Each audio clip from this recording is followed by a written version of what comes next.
E aí galera, beleza? Vamos lá para mais um vídeo, tá? Vai estar um pouquinho escuro, porque o sol aqui tá entre nuvens, né? E aí escurece um pouco aqui o meu ambiente, tá bom? Vamos lá para mais um vídeo, vou responder aqui a pergunta do Gustavo Henrique, tá certo? Até porque é um dever cristão responder essas questões aqui quando não são provocativas, né? E desrespeitosas. Mas antes disso, tá? Vamos lá. Sempre lembrem-se de passar aqui na aba comunidade do canal. Agora eu estou colocando vídeos que eu acho interessante vocês assistirem, tá? Não vou colocar só sobre política, eu vou colocar sobre qualquer coisa que eu goste e que eu acho interessante que vocês vejam. Mas no momento, essa questão política está em alta, tá? E aí tá estourando essa questão das urnas, talvez depois eu fale sobre, tá? Não olhe muito a data aqui. Às vezes eu vou gravar os vídeos, vou tentar manter uma frequência de vídeos no canal, tá? Então vou gravar os vídeos, às vezes eu posso gravar dois em um dia e tal, tá? Eu não vou fazer igual os canais que escondem isso. Eu posso gravar dois, responder aqui e bom, e aí vocês entendem que a data não importa muito, mas importa o conteúdo, tá?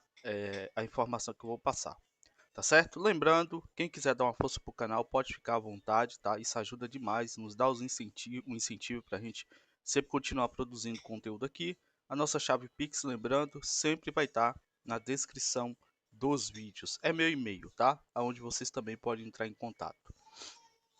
Certo? Então vamos lá. Eu quero responder aqui a questão. Recomendo também que vocês assistam alguns vídeos do Fernando Urich, principalmente sobre economia, tá? E para vocês avaliarem, certo? Não é acreditar 100%, vocês sabem disso. 100% você só acredita na Bíblia e em Deus, tá? E vamos entrar nessa questão aqui agora. É... O Gustavo Henrique me fez as seguintes perguntas. Pois então, é que vejo a crença como uma ideia, uma ideia, uma filosofia. Na realidade, aqui isso aqui iniciou-se porque ele, eu vou até pontuar aqui o que foi que ele falou que eu não gostei, tá? Ó, engraçado ver cristão discutindo por divergências dentro da própria crença. Enquanto isso, o Espírito Santo deveria dar um entendimento mútuo e unigênito está de férias. Esse unigênito aqui e único, né? Deveria ser único, não unigênito. Unigênito tem a ver mais com descendência. Mas enfim, está de férias. Esse tipo de argumentação eu não gosto, tá? Eu acho o sarcasmo, a piadinha com figuras santas, eu não admito, tá? A minha pessoa não admito conversar com pessoas assim. Então eu chamei ele a atenção aqui, ele entendeu, né? E como foi a primeira vez, então eu meio que, não, beleza, é uma pessoa, vamos supor que é ignorante, tá? E essas questões aqui de divergências no meio cristão é por um motivo muito simples. A palavra, ela é apta para discernir o entendimento, tá? Ela penetra nas juntas e medulas. O Espírito Santo nos faz apto a entender a sua palavra, tá? Se as pessoas entram em divergências é por um motivo, Gustavo. É porque elas não estão ouvindo o Espírito Santo. A palavra, a Bíblia, tá? E claro, a palavra de Deus está dentro da Bíblia, tá? Não é toda a Bíblia em si que é a palavra de Deus, mas toda ela deve-se o respeito. Mas a palavra está ali dentro, né? Quando a Bíblia conta a história de um homem, ali não é exatamente uma palavra ou revelação, é a história de um homem. Então as pessoas têm que saber dividir, né? O que é ensinamento de Deus, o que é ordenança, o que é mandamento, o que é uma mensagem de Deus, do que é uma história. Eu acho que as pessoas que têm o mínimo de alfabetização sabem que quando você lê a história do rei Davi, é a história do rei Davi. Né? Quando você lê, Deus mandou falar, é Deus falando. Tá? Então, essa diferenciação é simples. Tá certo? Então, são as pessoas em sua ignorância, são as pessoas em sua arrogância que distorcem e criam para si a própria Bíblia diz, né, que as pessoas criariam doutores para si, cada um seguindo a sua própria concupiscência. Ou seja, as pessoas pervertem e se corrompem, né, pervertem a verdade, se corrompem e saem do caminho da verdade por uma questão própria delas. Não é a Bíblia que está errada, não é o Espírito Santo que falhou em seu papel. Até porque quando a gente entristece o Espírito Santo, segundo o apóstolo Paulo, ele se afasta. ele se afasta. A gente tem um manual. A Bíblia diz: não matarás. Não precisa o Espírito Santo estar no meu ouvido dizendo: não mate, Gidão. Não roube, Gidão. Não adultere, Gidão. Tá lá, já tá escrito. Eu já sei qual é a ordenança de Deus. Tá? E o que eu posso te garantir é que toda a questão bíblica ela é muito bem embasada como uma questão matemática. Aquilo que é por fé e só Deus, vamos dizer, justifica. Mas as outras questões de comportamento, faça isso, não faça aquilo, ande assim, ande assado, julgue de forma correta, é uma questão totalmente compreensível e humana. Tá? Não matarás, não roubarás, não adulterarás. Os 10 mandamentos são questões humanas. Não existe nada de muito filosófico ali. Eu até acho muito errado exatamente jogar crenças, principalmente a fé cristã, em um campo filosófico, porque aí é exatamente por essa visão filosófica, Gustavo, que cada um quer fazer o que bem entende. Cada um quer fugir das regras. Cada um quer fugir daquilo que é estabelecido. Compreende? Eu vou dar um exemplo para você. Se a gente for olhar as regras de casamento na Bíblia, tá? Sexo, casamento, o que é sexo, vamos dizer assim, apoiado pela questão bíblica, o que é fornicação, o que é adultério, você vai chegar a uma conclusão, e é o que a própria Bíblia diz, que o mundo está em adultério. Certo? Um exemplo simples que se torna pesado para as pessoas, principalmente quando se tem um conhecimento. Você é casado. Você e sua esposa se separou não por um motivo sexual, e principalmente você que foi ofendido que não tomou essa decisão. E aí, ela vai lá e você vai lá e se deita com outras pessoas. E aí sai, separa e se deita. Vocês estão em adultério. E isso é pesado, porque o adultério é um dos pecados que leva ao inferno. Claro que existem regras bem mais específicas acerca do que é adultério e do que não é, principalmente se tratando de conhecimento. Mas você compreende que é mais cômodo para as pessoas criarem suas próprias regras do que seguir o que está ali bem determinado pela Bíblia? Quantas pessoas podem dizer assim que eles, no seu leito, estão imaculados? Um exemplo, quando eu digo para um jovem que, biblicamente falando, o ato sexual é casamento. E quando você não faz nesse propósito de união das carnes para se tornar uma, você está em adultério. Então imagine o seguinte, que o mundo prega que não, sexo ali casual, sem compromisso, não tem nada demais.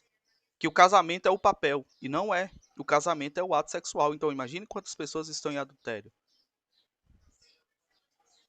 Claro, a gente leva em consideração a ignorância. Até esse momento você não sabia disso. Mas agora você sabe. O que é que você vai fazer com essa informação? Buscar, consertar, abandonar o seu erro e não pecar mais. Não é isso que Jesus ensina? Então você percebe que o negócio é muito mais complexo, muito mais. E aí você tem pessoas que estão com a vida destruída, não querem mudar de vida, querem viver no pecado, mas sabe que a palavra tem um peso sobre a vida delas. O que é que elas fazem? Tentam modificar o entendimento da palavra, corrompendo a sua própria mente, cauterizando a própria mente, transformando em mentira verdades e verdades em mentiras. E a mente humana tem capacidade de fazer isso. Bom, eu já até entrei na explicação, mas vamos lá, vamos ler aqui a pergunta do Gustavo. É que eu vejo a crença como uma ideia, como uma ideia, uma filosofia. E uma vez que se enxerga falhas em uma ideia ou filosofia, não vejo nenhum mal em apontar as falhas dela. Então, a falha que você apontou de supostamente o Espírito Santo não estar orientando as pessoas, o problema não é o Espírito Santo. É as pessoas que não utilizam bem a palavra. É um dos conselhos até que o apóstolo Paulo dá a Timóteo acerca de que o obreiro deve ser um homem que maneje bem a palavra da verdade. E a Bíblia, ela tem as respostas dentro dela mesma. Então, quando você coloca em uma visão filosófica, sim. Aí vai ser o que você acha, o que fulano acha, e nunca vai chegar num consenso. Mas o que a Bíblia diz sobre determinado assunto? Essas são as perguntas que você deveria fazer.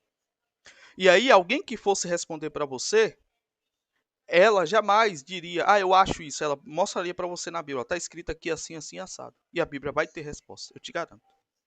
Bom, reforço que não lhe fiz nenhum ataque pessoal a você, pelo contrário, te vejo como um bom homem.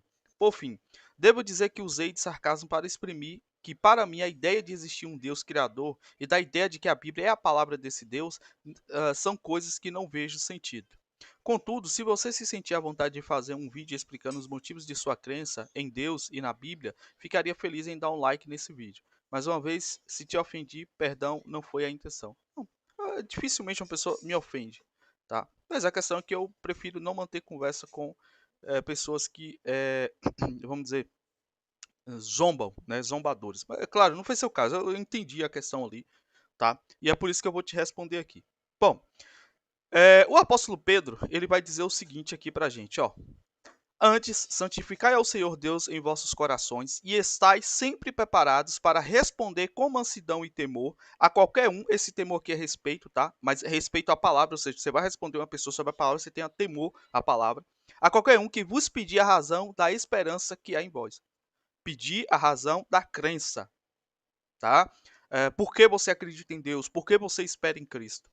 Tendo uma boa consciência para aquilo que falam mal de vós, como de malfeitores. Fiquem confundidos os que blasfemam do vosso bom porte em Cristo. Tá? Então, o que é que o apóstolo Pedro está dizendo? Para a gente estar sempre pronto e apto a responder, tá? As pessoas que nos pedem razão da nossa fé. E você pediu a razão da minha fé. Bom, então, por que você acredita em Deus? Em primeiro lugar, a crença em Deus, ela está baseada em algo escrito, em algo revelado, tá? É como Jeremias fala, como ouvirão se não há quem pregue, e como pregarão, né, se não há quem vai pregar, certo? Então, a crença em Deus, né, ela é estritamente baseada na palavra, tá? Sem a palavra, você não teria essa crença porque você não teria o conhecimento. O profundo conhecimento. É claro que o apóstolo Paulo também vai dizer que por todas as coisas criadas, as pessoas têm ciência de que existe um Deus, tá? Então, mesmo a pessoa que não tem conhecimento da palavra, da Bíblia, que nunca teve contato, ela sabe que existe um Criador. É por isso que você vai ver na história da humanidade não existia ateísmo. As pessoas tinham suas crenças nas mitologias, nos deuses, né? Vamos dizer, os povos indígenas, eles têm suas crenças aí na natureza, porque para eles a natureza formou tudo. Então eles conseguem ver algo maior do que o visível, ou seja, existe algo que criou tudo isso aqui. Isso aqui não foi feito pelo acaso. Então a própria natureza testifica, como o apóstolo Paulo fala, de Deus. Então mesmo que não houvesse a Bíblia, de alguma forma nós acreditaríamos em algo criador. Tá? Da forma mais distorcida possível, que até a filosofia humana moderna o faz, né? Dizendo que a gravidade, que, né, é o Big Bang e que não sei o que lá, é alienígenas, não importa. As pessoas sabem que existe algo maior que criou tudo isso. E, portanto, as pessoas sabem que vão responder perante isso. Beleza? Então, assim, independente da Bíblia, as pessoas sabem que existe um Criador. Certo?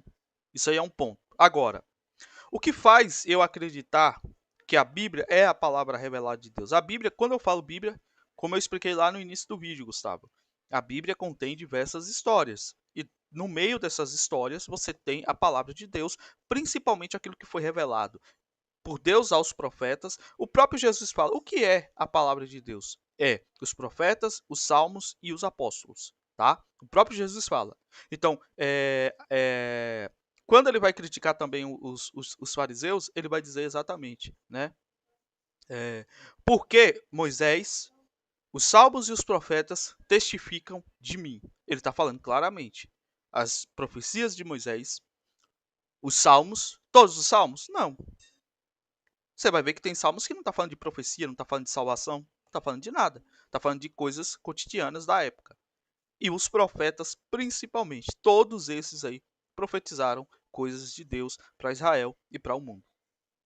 Certo? E sempre quando você enxerga a figura de Israel, você enxerga também a figura da igreja. Tá? Então, beleza. Então, Gideão, beleza. O que te faz crer que essas profecias são reais? Ora, na Bíblia, você pega isso de forma secular. Há uma média de 400 profecias na Bíblia que se cumpriram. E essas profecias foram escritas bem antes. Um exemplo, que é alvo até de estudo da história. O livro de Daniel. O livro de Daniel profetizou com exatidão a queda de Alexandre o Grande. Profetizou com precisão que esse reino de Alexandre o Grande, né, o grande império, que hoje é conhecido como Império Germânico, esse grande império foi dividido em 4 reinos. E cada um reino recebeu uma simbologia em um animal, que até hoje é utilizado. E Daniel profetizou isso mais ou menos 400 anos antes de acontecer. Ele profetizou o Império Persa, ele profetizou o Império Grego, depois o Império Romano, e ele profetizou o Império Assírico. Né? Depois o Império Assírico vai ali se tornar o Medo-Persa, depois o Império Grego e Romano vai se tornar o Império Greco-Romano. Então tudo isso foi profetizado. E isso é uma forma de mostrar que sim, as profecias, o que está escrito ali é real, é verdadeiro. É real e é verdadeiro. Diversas outras profecias, como as grandes nações que surgiriam a partir de Abraão, hoje elas são grandes nações. Por mais que, midiaticamente falando, você enxergue o Oriente Médio como nações meio que arcaicas, a gente sabe que não é. Que tecnologicamente falando, os caras estão, né, são páreos com os Estados Unidos, são páreos com o Japão e com a China. São nações extremamente fortes.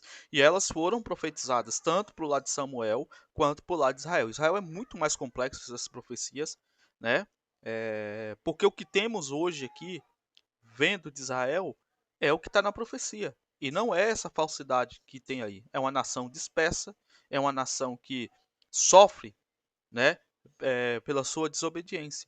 Então, historicamente, você vai pegar a arqueologia bíblica, você vai pegar os estudos e ensinos da Bíblia, você vai ver, esses homens existiram, existe,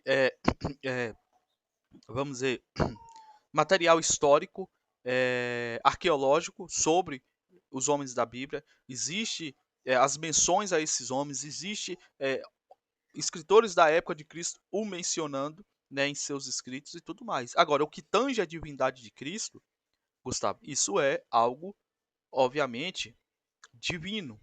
E é por fé. Paulo, quando ele vai resumir o que é a fé, ele vai dizer: a fé é a certeza das coisas que não se veem, mas que se esperam. Esse é o princípio da fé. E Jesus vai dizer que bem-aventurado aqueles que não viram, porém creram. É o mesmo princípio de fé que depois o próprio Jesus ensinou ao apóstolo Paulo. Então, se você me pergunta a base da minha fé, é isso que eu vou te dizer. A fé é algo que está dentro do nosso coração. E que eu não sei te dizer exatamente como isso nos envolve, mas eu acredito piamente na veracidade da Bíblia. Tanto no aspecto de fé, que eu não consigo te explicar, mas quanto no aspecto histórico, que aí eu consigo te explicar perfeitamente. E todo o ensino da Bíblia acerca do nosso comportamento e da nossa convivência em fé, porque o que a gente deve focar é no ensino acerca do nosso comportamento. Não adulteres, não peques, não roubes, não minta, prefira o bem, né? Honre o seu próximo, ajude o seu próximo, faça boa caridade. Tudo isso que é esperado da Bíblia, né? Tenha a capacidade, seja apto a falar da sua fé, ensinar as pessoas sobre o que você acredita. Agora, a questão de fé é algo mais genuíno da pessoa. Você precisa dar vazão ao Espírito Santo, não duvidar da palavra de Deus.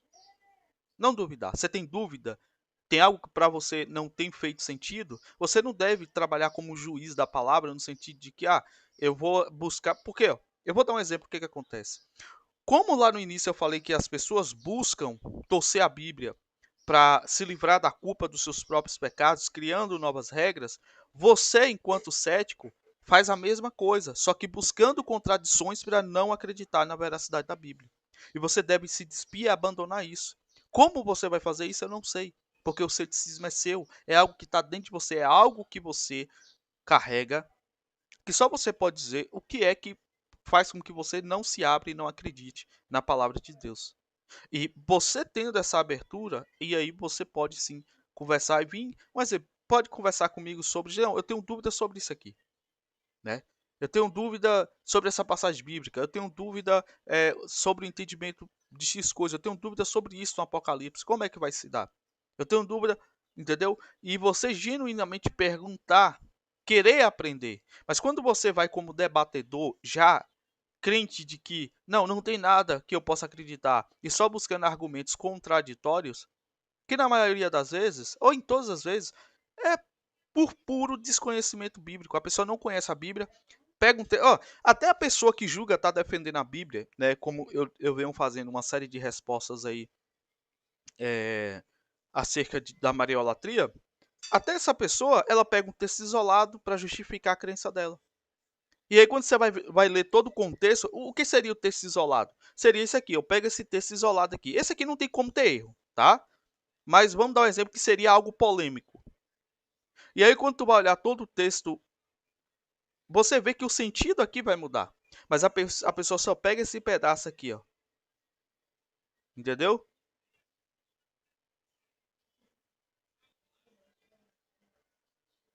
Certo?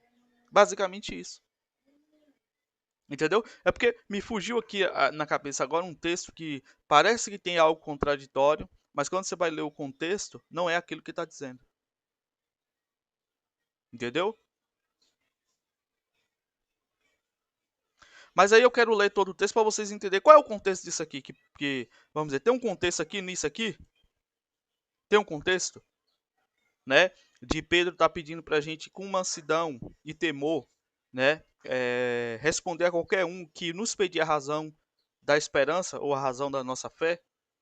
Ao que Pedro, 1 Pedro capítulo 3 vai dizer: semelhantemente, vós mulheres, sede sujeitas aos vossos próprios maridos, para que também, se alguns não obedeçam a palavra, pelo porte de suas mulheres sejam ganhos em palavras. Ó, você vê isso aqui. Muita gente fala de e se o marido, né, a mulher usa a desculpa. Quando a gente fala da submissão, eu vou dar um exemplo. Quando Paulo fala do casamento e tal, e aí Paulo tá falando do marido crente, da submissão. Aí tem muita mulher que fala assim: e se ele não for crente, eu vou ficar sofrendo? Claro, não é para ficar sofrendo. Mas olha o que Pedro fala acerca do comportamento da mulher. Semelhantemente, vós mulheres, sede sujeitas aos vossos próprios maridos, para que também, se alguns não obedeçam à palavra, pelo porte de mulheres sejam ganhos sem palavras. Considerando a vossa vida casta em temor. Quer dizer, olha o que o Pedro está falando. Se seu marido não for crente, tenha um bom comportamento para que ele, vendo o seu comportamento de fé, ele possa ser ganho, sem palavras, mas com um comportamento. Ou seja, você vai ver muita gente ensinando por aí que não, se você aceitou Jesus e seu marido não quer, larga ele. Eu já vi isso muito acontecer. Mas qual é o ensinamento que a Bíblia diz? Não é para você largar seu marido. E o próprio apóstolo Paulo vai dizer: se o marido descrente consente em viver com a mulher, não separe. Mas esse contexto de Paulo dizer isso é isso aqui que Pedro está falando. Ganhe esse cara com o seu comportamento. Aí, a palavra não está clara aqui para você, Gustavo? Precisa alguém distorcer isso aqui? Mas você sabe o que é que vão fazer? Quer dizer que o cara vai ficar me batendo, que o cara vai ficar fazendo isso, e eu vou ter que ficar com ele? Você viu que a pessoa já está criando uma nova regra, a pessoa já está criando uma nova regra, anteriormente para não obedecer. Minha filha, é claro que se você está com um cara violento, procure saber o problema. Existe um problema, existe um motivo. Será que você não está provocando? Se ele é violento, sim, você não tem que ficar com esse cara. Não há um consentimento. É óbvio, você não precisa o tempo todo estar distorcendo a palavra para justificar uma coisa que você já queria. Não precisa da palavra para isso. Você vai ficar apanhando? Não. Mas você vê que as pessoas ficam criando. E tipo assim, aí você pergunta, assim, mas você vive isso? Aí a pessoa, não. E por que já está se antecipando? Você vê que a pessoa ela anda mais preparada para o mal, para o erro, do que para praticar o bem. Então existe muito isso. Ó, o enfeite delas não seja no exterior, no frisado de cabelos, no uso de joias de ouro, na compostura dos vestidos. Mas o homem encoberto no coração, no incorruptível traje de um espírito manso e quieto, que é precioso diante de Deus. Aqui ele está falando da vestimenta. Aqui ele tá falando da vestimenta. Que a mulher, que o enfeite delas, da mulher, não seja no exterior, seja brinco, frisado, cabelo, né? Esse frisado no cabelo, seja cabelo espalhafatoso, cabelo com mudança. E aqui a Bíblia fala que é honroso para a mulher ter cabelo crescido. Então você já sabe, mulher de cabelo grande, ok. Mulher de cabelo frisado, cortes, pinturas, não. Entendeu? Aí você sabe o que é que vão dizer aqui? Ah, o cabelo tem que ficar arrastando no pé para mim andar e ficar pisando em cima. Mas não é isso que a Bíblia está falando. Você está entendendo como as pessoas elas vão além e elas tentam complicar algo simples? O cabelo longo. Você não vai fazer algo para se prejudicar, mas é o cabelo longo. Ah, mas como é que a gente vai definir o que é roupa, composta ou não? Se antigamente era antigamente, hoje é outros tempos. Você vê aí a pessoa começa a complicar. Será que as pessoas não têm um padrão de roupa comportada ou não? É roupa que cobre o corpo. Não adianta cobrir o corpo e desenhar igual manequim. É simples resolver. Só que as pessoas elas começam a dificultar mais e mais, entendeu? E é esse tipo de discussão que aí você critica. Cadê o Espírito Santo para chegar no consenso? Mas não é o Espírito Santo que cria esse consenso. É o temor que as pessoas deveriam ter pela palavra para entender antes de questionar, tá? Mas vamos lá. Porque assim se adornava também antigamente as santas mulheres que esperavam em Deus e estavam sujeitas aos seus próprios maridos. Está aqui, ó. Aí vai falar de submissão hoje dentro das igrejas. Um exemplo, você fala, os pastores são manginas, as mulheres de igreja. Mas, Gustavo, é porque a Bíblia manda elas não serem submissas ou porque são desobedientes? A palavra de Deus está aí. As pessoas desobedecem. Não é culpa do Espírito Santo. São as pessoas que são desobedientes, contenciosas. Tá, ó. Como Sara obedecia a Abraão. Ó, olha o conselho que Pedro dá às mulheres. Ó. Porque assim também se adornavam antigamente as santas mulheres que esperavam em Deus e esperavam sujeitas aos seus próprios maridos. Como Sara obedecia a Abraão, chamando-lhe de Senhor, da qual vós sois filhas, fazendo bem e não temendo nenhum espanto. Poderia ter usado Maria como referência, né? Mas usou Sara. E ele diz o quê? Vocês são filhas de Sara na fé. Sara chamava Abraão de Senhor. Vá, fala para uma mulher hoje que ela tem que tratar o marido assim. Senhor, meu senhor. Ah, meu amigo, é um caos. O que que custa uma mulher tratar o marido assim? Mas vai falar hoje, a modernidade tomou conta. É um erro da Bíblia, do Espírito Santo ou das pessoas? Entendeu? Ó, deixa eu subir aqui.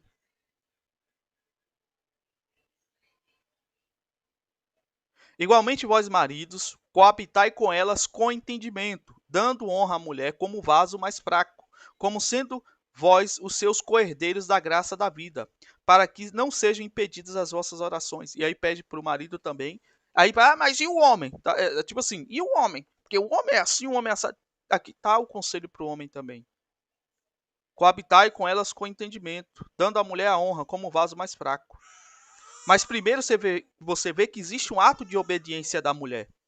E hoje é exigido do homem, você vê que a Bíblia é bem clara, é exigida do homem e não da mulher. Mas primeiro você vem com conselhos para a mulher, exigindo essa obediência e pedindo ao homem que tenham entendimento, tá? Entenda que a mulher é mais fraca, entenda que ela é mais frágil, que ela precisa, que vocês vão ser salvos juntos, porque vocês são casados, vocês são coerdeiros, tá? Para que as vossas orações não sejam impedidas. O conselho está aqui. E finalmente, sede todos de um mesmo sentimento, compassivos, amando aos irmãos entranhavelmente, misericordiosos e afáveis, não tornando mal por mal, ou injúria por injúria, antes pelo contrário, bem dizendo, sabendo que para isso foste chamados, para que por herança alcanceis a bênção. Isso aqui já é questão de fé, a salvação, futuro.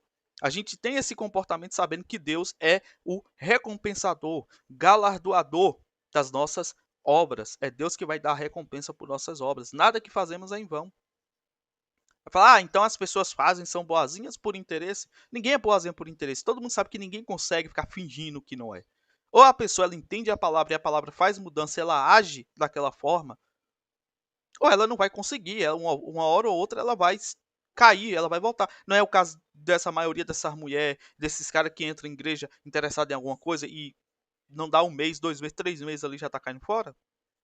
Então não foi genuíno essa conversão, ela não entendeu de fato a palavra. Porque quem quer amar a vida e ver os dias bons, refreie sua língua do mal e os seus lábios não falem engano. Aparta-se do mal e faça o bem, busque a paz e siga. Me diga, como é que uma pessoa seguindo e ouvindo a Bíblia ela vai fazer algo ruim? né? Porque os olhos do Senhor estão sobre os justos e os seus ouvidos atentos às suas orações, mas o rosto do Senhor é contra os que fazem o mal. E qual é aquele que fará o mal se for de seguidores do bem? Mas também, se padecerdes por amor à justiça, sois bem-aventurados, e não temeis com medo deles, nem vos turbeis. Pedro está falando, qual de vós fazendo o bem vai padecer o mal? Mas caso aconteça, não troque mal pelo mal. Ó. Antes, santificai ao Senhor em Deus vossos corações, e estáis sempre preparados para responder com mansidão e temor a qualquer que vos pedir a razão da esperança que há em vós, tendo uma boa consciência para aquilo em que falam mal de vós. Como de malfeitores, fiquem confundidos que blasfemam do vosso bom porte em Cristo. Porque é melhor é que padeceis fazendo o bem, se a vontade de Deus assim o quer, do que fazendo mal. Tá? Então é melhor você morrer como uma pessoa, padecer como uma pessoa boa, do que fazendo mal. Porque também Cristo padeceu uma vez pelos pecados, o justo pelos injustos, para levar-nos a Deus, mortificado na verdade na carne, mas vivificado pelo Espírito, no qual também foi e pregou aos espíritos em prisão, os quais no outro tempo foram rebeldes, quando a longanimidade de Deus esperava nos dias de Noé, enquanto se preparava a arca, na qual poucos, isto é, 8 almas, se salvaram pela água. E aqui, obviamente, ele está falando dos anjos caídos, ele está falando das pessoas que pecaram antes do dilúvio. Cristo pregou a essas pessoas em espírito, que também como uma verdadeira figura agora vos salva o batismo, não do despojamento da imundícia da carne, mas da indagação de uma boa consciência para com Deus, pela ressurreição de Cristo, o qual está à destra de Deus, tendo subido ao céu, havendo-lhe sujeitado os anjos e as autoridades e as potências. Certo? Então agora aqui é na nossa consciência. Eu tenho fé em Cristo, acredito em seus ensinamentos e, portanto, eu sigo as suas palavras. Certo? Então, em primeiro lugar, a Bíblia e suas revelações são verídicas, a gente vê isso acontecendo no mundo, a gente sabe mais ou menos o que é que vai acontecer no fim dos tempos, porque a Bíblia, com exatidão e precisão, apontou outros eventos históricos e foi acertado. E, pelo que a gente vê em Apocalipse, os eventos futuros também serão como a Bíblia prediz. Então, essa é uma fé, uma crença mais embasada, vamos dizer, em algo palpável. Tá? É a historicidade e a precisão profética bíblica. E a outra é o comportamento e a fé em Cristo. Nunca vi Cristo, mas eu tenho fé que ele vai voltar e eu o verei face a face. É fé. É fé. Por quê? Tudo isso que está na Bíblia, eu fazendo, eu sou uma pessoa temente a Deus e não tem como eu praticar o mal se eu observar a Bíblia. E observando a Bíblia, eu vejo para onde o mundo vai caminhar. E eu me preparo também. E posso consolar vocês de que sim, Cristo está próximo de vir. Pode demorar, porque a gente tem que entender que, como o apóstolo Pedro fala, um ano para Deus é como se fosse um dia é como se fosse 1000 anos, e 1000 anos um dia. Mas ele não retarda a sua promessa. Então, para nós pode parecer demorado, mas Deus vai recompensar cada um segundo as suas obras. E como o apóstolo Paulo diz que a glória que nos espera não há de se imaginar, não tem como expressar, não tem como explicar o que é, mas é algo grandioso. Certo? Eu acredito, é uma resposta complicada de se dar, mas eu acredito que eu tenha conseguido te responder à altura, né, Gustavo? Se não, pode deixar outras questões aí que a gente vê. E eu acredito que essa impressão que você tem de mim, ó, te vejo como um bom homem. Exatamente porque eu uso a Bíblia como um manual de vida. Então, isso aqui, ó, é o que a Bíblia pede de mim. Já é um bom testemunho. É a pessoa olhar para mim e dizer, pô, eu vejo que você é um cara bom, é um cara bacana. Independente dos erros, você busca acertar. Isso aqui é o que a Bíblia pede de mim. Entendeu? Que eu dê bom exemplo, bom testemunho. Isso aqui é o que a Bíblia pede das mulheres com um marido com um comportamento, com um marido não cristão. O que é que a Bíblia pede aqui, que a gente acabou de ler aqui em Pedro? Que se ganhe, né, a palavra pelo porte de suas mulheres sejam ganhos sem palavras. Pelo porte é o quê? É pelo comportamento, pela obediência, mesmo sem falar. Ou seja, também serve para mim como servo de Deus é isso, você olha o meu comportamento, olha o que eu falo, olha o que eu produzo, apesar de minhas falhas, sim, apesar, né, a gente é humano, a gente se irrita, a gente fica, né, fala besteira, mas ainda assim você consegue enxergar isso aqui, ó, te vejo como um bom homem. Exatamente, é esse testemunho que a Bíblia espera de mim, entendeu? Então bom, é isso aí, eu não vou além, porque senão a gente toma muito tempo, mas eu acredito que eu tenha, de alguma forma, conseguido responder aí a sua questão. Se não, pode deixar aí o questionamento, mas eu acredito que de mim eu passei o meu sentimento acerca das coisas de Deus, tá bom? Então é isso aí, lembrando, pessoal, quem quiser dar uma força pro canal, pode ficar à vontade aí, tá bom? Tá aí nossa chave Pix e até o próximo vídeo, se o nosso bom Deus nos permitir.